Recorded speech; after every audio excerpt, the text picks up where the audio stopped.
Today, I am in Iceland. I have flown all the way to Iceland to celebrate my cousin's birthday and to interview an Icelandic truck. So this right here is a 2006 Ford F350 with an excursion rear end on it. That's why it's got 6 doors. We're gonna find out all about Iceland trucks, why people build them, what it takes to actually build one of these things, and what the purpose is. Why do they need massive tires? What's the point? Let's find out why the owner drives it. So right here we are with the owner of this truck. Do you want to introduce yourself? Yeah, my name is Aron. I'm from Iceland. And this is my F350 plus a back end of a Ford Excursion. So that's why it's a 6-door. Yeah, so what we have is like the first 2 doors here. Yeah. They come off a Ford 350 and everything in the front here is from a F350. Mm-hmm. The back end, the last door here and the boot is from a Ford Excursion. Oh, so, wow. The 350 is a 2006 model.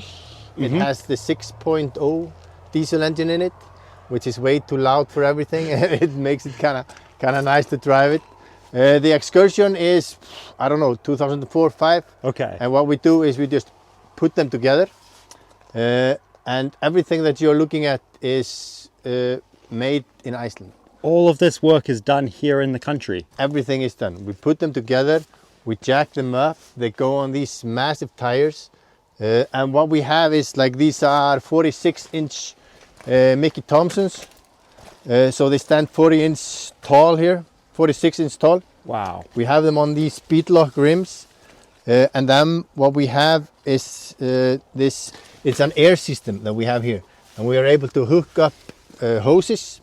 Oh, right here. Yes, and wow. We air them down on the go.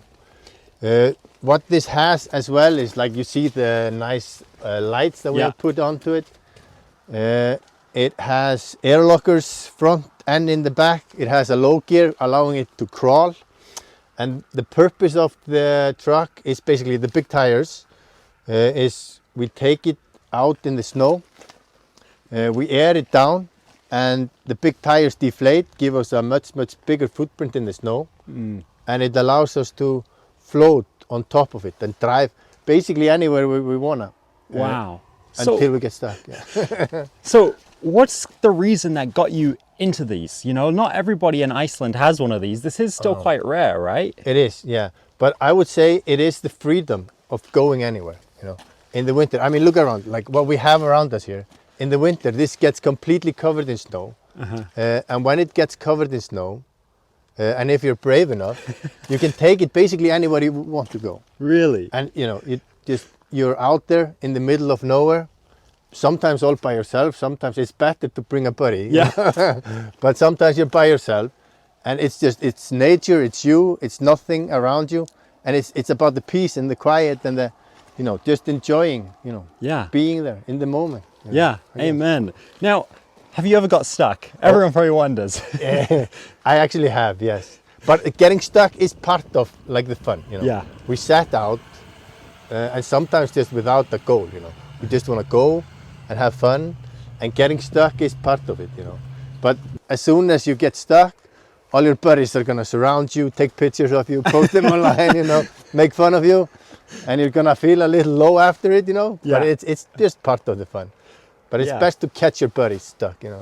So the modifications on this, you've got over fenders, right? These are added here in Iceland. Is all this stuff made here? Everything is made, and the reason we need the fenders is it's just a requirement here. Oh. You know, we cannot have the tires, you see how much they stick out? Yeah.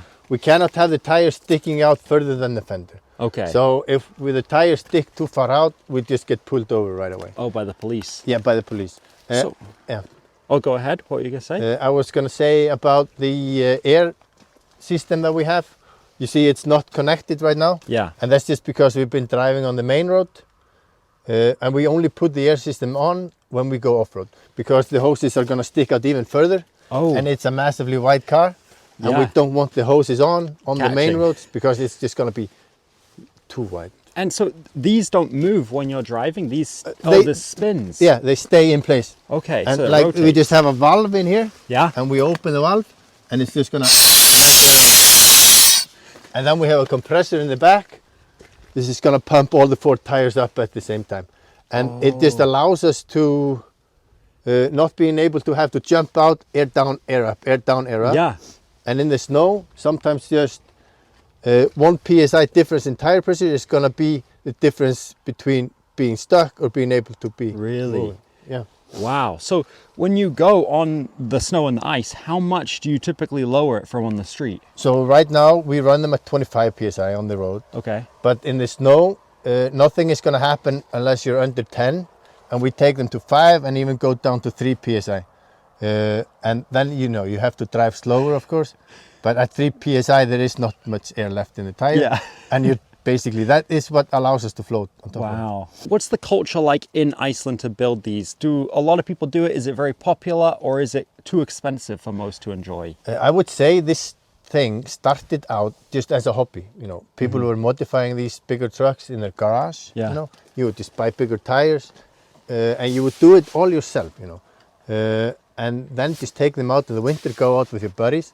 But I would say in the last couple of years, this is getting more and more expensive. I mean, cars are getting more expensive. The tires, everything is just getting more expensive. So I think, unfortunately, we are seeing less and less of these trucks being made. Wow. But so was kind of 5-10 years ago maybe the peak of production? yeah, probably something like that. Wow. Or even further back when people were just doing it themselves. Oh, in the garages? Yeah. So it started kind of as like a home build for people. Oh, definitely. Oh, wow. Yeah. And then with the tourism booming here in Iceland, we started to make like the big 6 doors because people saw what the locals were doing. Yeah. And they wanted a piece of it. you know? Yeah. And that is why, this thing is here. So is this mainly a tour vehicle, not for recreation? Oh yeah, we mainly use this one for tours. Okay. That's why it has the 6 doors and it seats up to 10 people. Wow. But if I had a personal one, it would be smaller. Okay. There is no need for it to be like 10 seats. Obnoxious. Yeah, obnoxiously big. Yeah. And I see you've got the light bars on the front, on the Yep. roof. Is this for going off-road at night? Yes, these are actually Oz lights. They are really nice. I like how the look of them. Yeah. And if you stay here for a second, I'll show you one thing. Oh, you better blind me. No, I'm not gonna turn them on. Okay. I was going to say if he did. Ugh. Oh, that's cool. So they have a cool light effect on them, That's awesome. Yeah. But once you turn them on, I would probably blind you. Yeah, if you were I standing. imagine. And you've got the custom plate, log Yes. 1. Yeah. Is that expensive in Iceland to get custom plates? No, it's like $500 when you buy it, and you can have up to 6 letters on it. These have different axles underneath or any suspension change? They sure do, but this is mostly standard Ford axles that we are running here. In the back we have, this is actually on air suspension, so in the back we have air suspension here. You see it here? I see. So, and this is pretty much just automatic. Depending on how many people are in the car, it's automatically going to raise and lower itself depending on that. Wow. You can see how it's fairly high at the moment. Yeah. And we can air it down and it can air itself down. So what's the stuff in the boxes up there? Don't ask about the boxes. It's a top secret. Now we have ropes in the boxes and just recovery gear. Okay. Yeah, that's basically it. Everything that's on. So basically, in case you get stuck, to help you get out, right? Yes, but you're gonna if you get this stuck, Yeah. you're gonna need you need a lot of time, and you basically need a buddy as well to pull you out. Yeah. So we have kinetic ropes that we use a lot, and I think there is a shovel in there as well. Okay. But I have never had to shovel this thing out. So you've never got this truck stuck? Not this one in particular, but I've got another one exactly like this stuck, and that was a 5-hour rescue mission. 5 hours? In the middle of Iceland, yeah. And Oh I my. felt a little bit bad after that for the next couple of days. Yeah. But I'm fine now. Yeah. Because I guess it's kind of like the goal is to go out there and push the limit to almost getting stuck, but not. Yes, that is the whole point of it, And the more you push it, the more fun it is. Yeah. We usually don't go to areas that we aren't familiar with. We want to be familiar with the area because you want to know it. You want to know what is under it. But when it snows here, you know, we get layers on top layers on top layers. You know, so we have meters of snow, and that's what we are basically driving on top of. You know. Okay. But underneath that, there can be cracks and crevasses, and especially if you go on the glaciers. So you have to be careful. But if let's say you're very unlucky, you can fall through it, you know, and then the truck is gonna be stuck, and that's gonna be an operation to get it out. You know? Yeah. And like especially last winter, we had a lot of snow, and then it all melted, and then it snowed more, and then you were left with these massive slush. Okay, slush and water underneath it, and then areas that used to have no water at all, had just like. Were just frozen solid from above, you know, you had this thick layer frozen on top of it. And that was a bit of a dangerous area to go in, because you're driving through an area you think you know, and then you're just driving on top of ice and you can fall through that. And, that's scary. But these are all issues that people that are used to doing this, you know, they know and they have to be, you know, mindful of. So do you have to have a special license to operate one of these, or can anyone just get one? For this one, you need a special license, just because it seats up to 10 people. And because we use this for tours, you have to have like a commercial license for this. Okay. But the smaller ones that you see, which are just regular jacked up, like Land Cruisers, Toyota Hiluxes, they're popular here. You don't need a special license for that. I've seen some Suzuki Jimneys driving around. People doing that now? Yes, the Jimneys are, you know, this thing is going to be weighing around, I think this is a 4.5 ton truck. You know. 4.5 ton. Yeah. And the Jimny is just so much lighter. And compared to like the 46-inch tires on this, because this is what we need to get it to go through the snow. If it was any smaller or narrower, it wouldn't just go anywhere, because we use it to float on top of the snow. Some people online are saying, why don't you run narrower tires? And there is no point, because we're never going to be touching the ground beneath it. We want to float, you know. But with the Jimneys, they're so light that they only need about 35-inch tires. Okay. You know, and they float because they are so light. And sometimes you could see a Jimny drive circles around this one when we are struggling, you know. Really? But it all just depends on the snow, you know. We have so many different types of snow. Sometimes it's super easy to drive on it. Sometimes it's just, you know, really difficult. Sometimes we have the powder snow. And that can be really fun to drive through the powder, you know, it goes everywhere. So it all just depends on the snow, you know. So you change the tire pressure based on if it's powder or like hard, wet snow? Yeah. Okay. Yeah. Wow. So what would kind of the difference between powder and like wet, thick snow? In the wetter snow, you need it to be a lot lower, and then you go slower. You know. In the powder, usually you have a solid layer underneath the powder, and then you have a fresh layer, I don't know, this much powder on top. Okay. And then you can basically just drive fast on it. You know. Okay, with higher pressure. With higher pressure, yeah, because the faster the tire is going, and with the lower pressure, it's gonna be heating up. You know. Yeah. So we can absolutely not drive it with 5 psi on the main road. You know, it's just the tire is just gonna be ruined right away. Now, before we go for a ride, I want to ask another question of how much do these cost to build and buy in Iceland? It's never gonna be under 30 million Icelandic. $300,000 Canadian. Yeah, and sometimes you can even just take the car, and the modification, if you do it all the way, you have the extra fuel tank, like this one has an extra fuel tank. Oh wow. Which is gonna allow it just to drive in the mountains for days, basically. If you do it all the way with the lockers, with the low gear, with the suspension, with everything, it can be the price of the car, just the modification. And you have crazy taxes here for importing? So if you want to import a car with a big gas engine, it's gonna be in the 60%. 60% tax? Yeah. That's why you don't see any sport car basically here. There's no supercars? No, pretty much no. Yeah, because I was trying to find a few when I came here for this trip as well. I couldn't find anything. You're lucky if you see one. Are there any Ferraris here? I think 2. 2 in the whole country? In the whole country. Wow.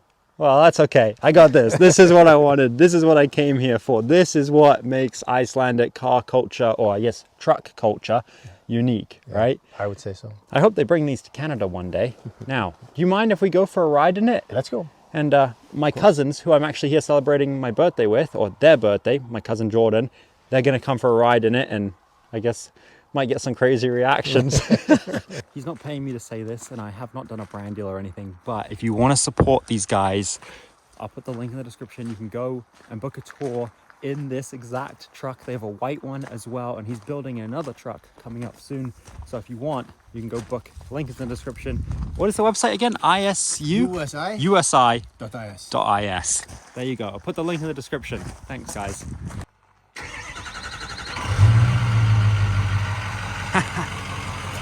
Good old diesel, baby.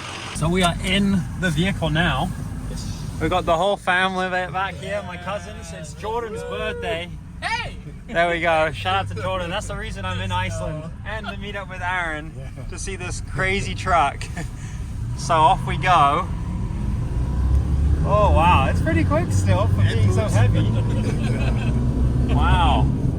So is this your navigation system built into the truck? No, this is a GPS system that we use for off-roading. Okay.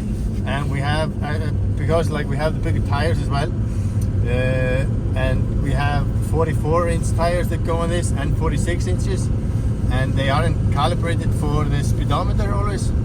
So here we just have the actual speed of the car that we're on. Ah, yeah. So it shows us, because sometimes the speedometer can be off 10. Yeah. And we must be over the line in this road, right? Oh yeah. We take the middle of the road. Yeah. There's no way this fits in this tiny little village lane or countryside lane. Oh man, look at the scenery too.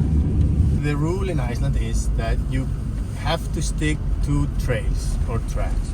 We just cannot pick a path and just go anywhere. But in the winter, the rule is if everything is covered in snow and we are staying on top of the snow, we are pretty much just allowed to drive on top of that snow anywhere we want to go. Oh wow. And we're actually, it's with the lower air pressure and with all the snow, you're not damaging anything underneath. Wow. So as long as you do that and you're careful, you can pretty much drive where you want to go in the winter. That's pretty cool. And what are these controls down here for? So this is for the inflation system. Every valve there is for a tire. So this is the right front, the left, and then the rear tires. One of the valves is going to release air, and if I turn it off, you're going to hear air starting to come out. And here we have indicator showing us how much PSI is in the tires. So right now it is dropping from 16, 17, and we can take it down to 10 for these gravel roads. It's gonna give us a smoother ride. It's gonna be better for the car, There's less stress on everything here. But if there was snow around, we would take it well below 10. How much do these tires cost, and where can you buy them? These are actually Mickey Thompson's, so you can just buy them online. But they are 46 inch tall, 19.5 inch wide, so they are actually massive tires. We can buy Nokians, which we use as well, 44 inch Nokians. Rims and tires, we're looking at least 20K.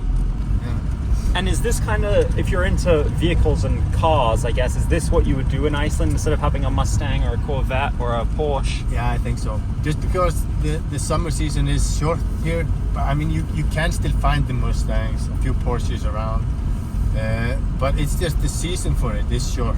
If you live in the city, you have the one city, and then, you're stuck on the island with your Porsche. And that's it. That's it. Yeah, I guess maybe the Dakar would sell well out here. Oh yeah, I think it would. Oh, the cornering's pretty good. Oh!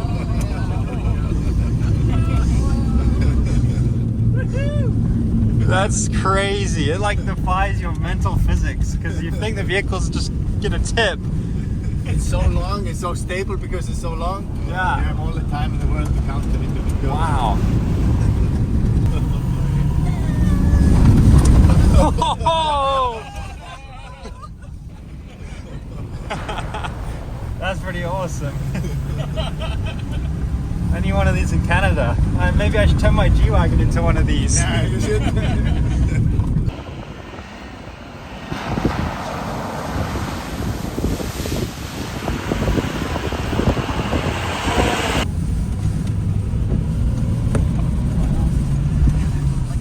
It's like a playground.